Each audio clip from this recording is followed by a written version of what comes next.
Halo Sobat Andal, selamat datang di channel Andaliman Juara.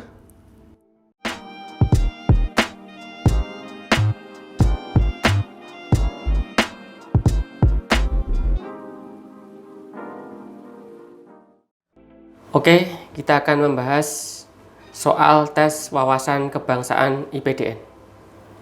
Diberikan soal seperti ini. Nomor 1, usulan rancangan dasar negara yang telah disampaikan oleh Insinyur Soekarno dengan 5 nilai dasar. Selanjutnya, kelima nilai dasar tersebut dapat diperas menjadi 3, dan yang 3 diperas menjadi 1, yaitu Ekasila. Inti dari semua sila Pancasila adalah titik-titik. Nah, diberikan opsi seperti ini. Oke, mari kita bahas. Dalam sidang perumusan rancangan dasar negara, Insinyur Soekarno menyampaikan usulan 5 dasar Indonesia Merdeka sebagai berikut.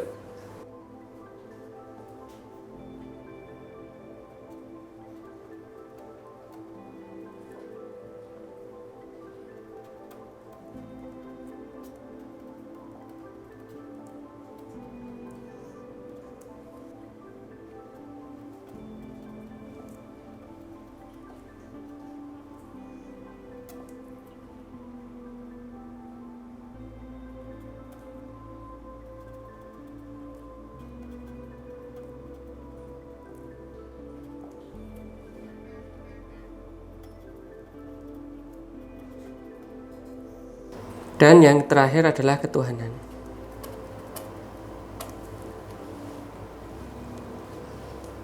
Selanjutnya, rumusan 5 dasar yang disebut Pancasila tersebut dapat diperas menjadi 3 yang dikenal dengan Trisila, yang meliputi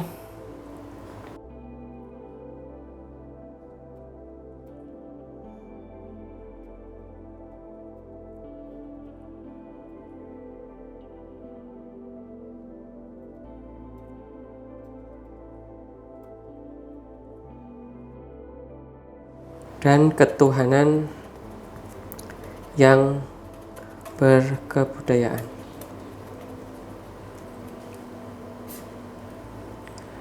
Nah, dari Trisila ini masih dapat diperas menjadi Ekasila, yaitu gotong royong. Sehingga inti dari semua sila dalam Pancasila yaitu gotong royong. Jadi pilihannya adalah D. Oke, kita masuk ke soal nomor 2. Hukum dasar yang menjadi pegangan dalam penyelenggaraan negara dan menjadi sumber legitimasi perundang-undangan disebut dengan konvensi.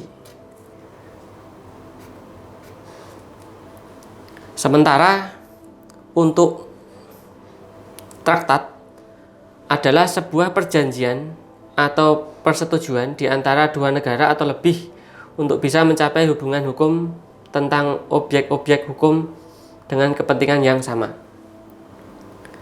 Kemudian untuk yang konstitusi sendiri ditinjau dari bahasa atau etimologi, bersumber dari kata constituer yang berasal dari bahasa Perancis yang memiliki arti membentuk.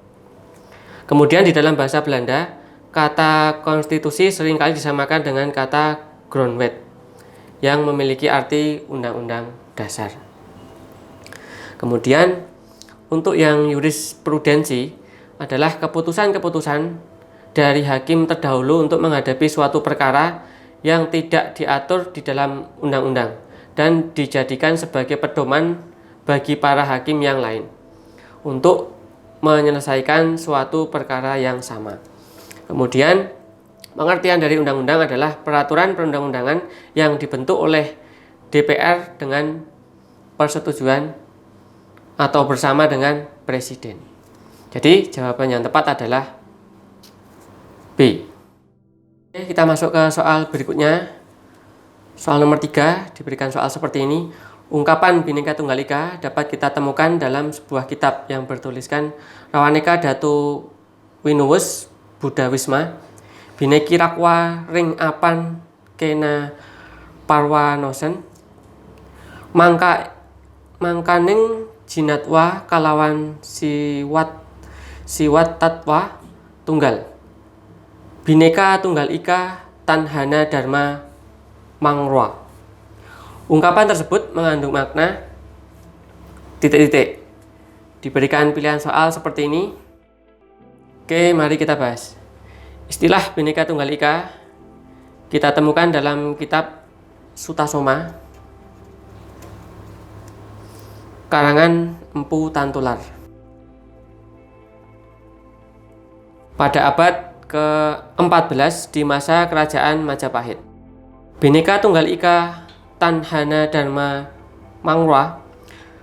Doktrin tersebut awalnya dimaksudkan agar agama Buddha dan Hindu dapat berdampingan dengan damai dan harmonis.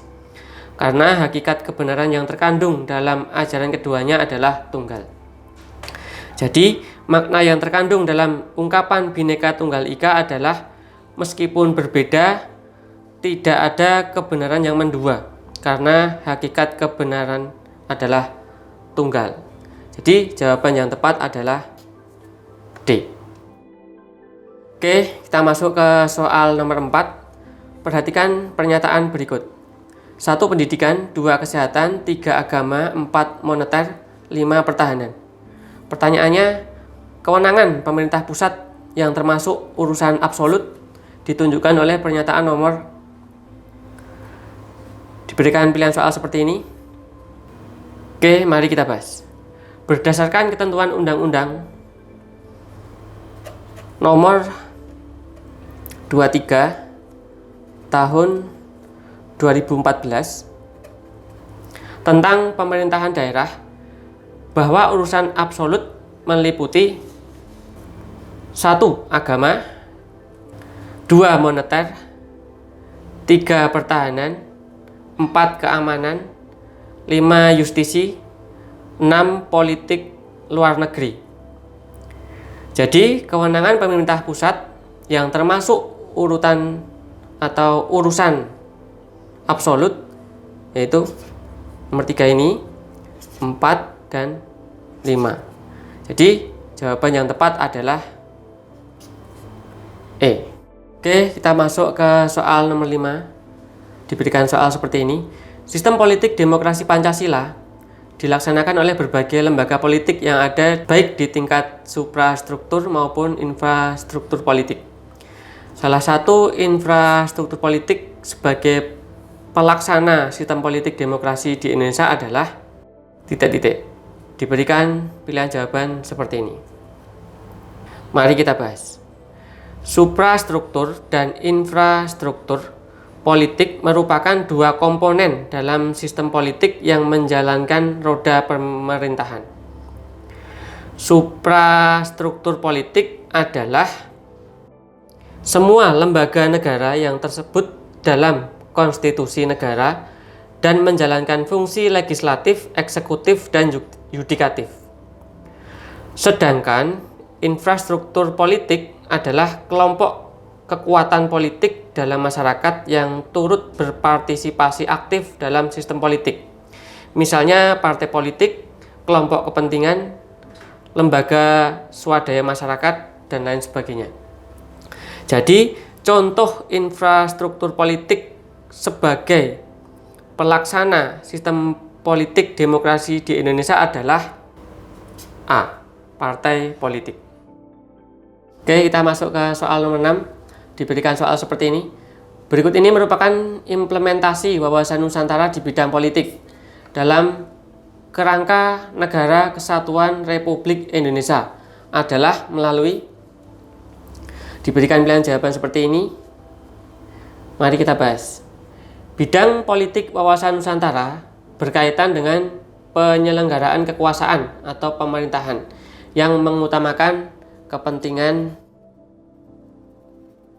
nasional. Jadi, contoh implementasi wawasan Nusantara dalam bidang politik adalah E. Penyelenggaraan pemerintahan yang transparan. Kita masuk ke soal nomor 7, diberikan soal seperti ini. Hak asasi manusia dimiliki oleh setiap manusia sebagai anugerah dari Tuhan Yang Maha Esa dan melekat karena keberadaannya sebagai manusia. Hak asasi manusia yang tidak dapat dikurangi dalam keadaan apapun dan oleh siapapun adalah, diberikan pilihan soal seperti ini. Mari kita bahas. Berdasarkan ketentuan pasal 4 Undang-Undang Nomor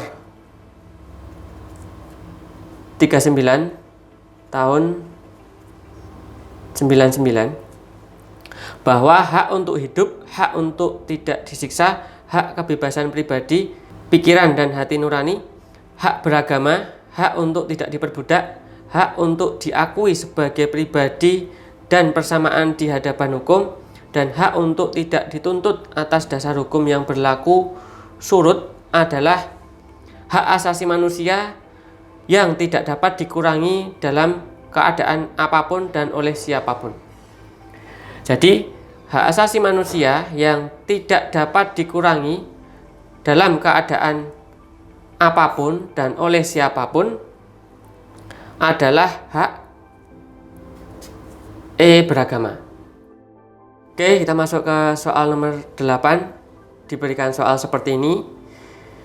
Bendera, bahasa, lambang negara, dan lagu kebangsaan merupakan salah satu sarana pemersatu bangsa Indonesia. Hal tersebut merupakan eksistensi bangsa Indonesia yang menjadi titik-titik. Diberikan pilihan soal seperti ini. Mari kita bahas. Bendera, bahasa, dan lambang negara serta lagu kebangsaan Indonesia merupakan sarana pemersatu identitas dan wujud eksistensi bangsa yang menjadi simbol kedaulatan dan kehormatan bangsa. Jadi, bendera, bahasa, dan lambang negara serta lagu kebangsaan merupakan eksistensi bangsa yang menjadi simbol kedaulatan dan kehormatan bangsa. Jadi, jawaban yang tepat adalah C. Oke, kita masuk ke soal nomor 9. Diberikan soal seperti ini. Andika memiliki kedudukan resmi sebagai anggota penuh di negara Indonesia sejak kelahirannya di Indonesia. Dalam konteks negara Indonesia, Andika berstatus sebagai titik-titik. Diberikan pilihan jawaban seperti ini. Mari kita bahas.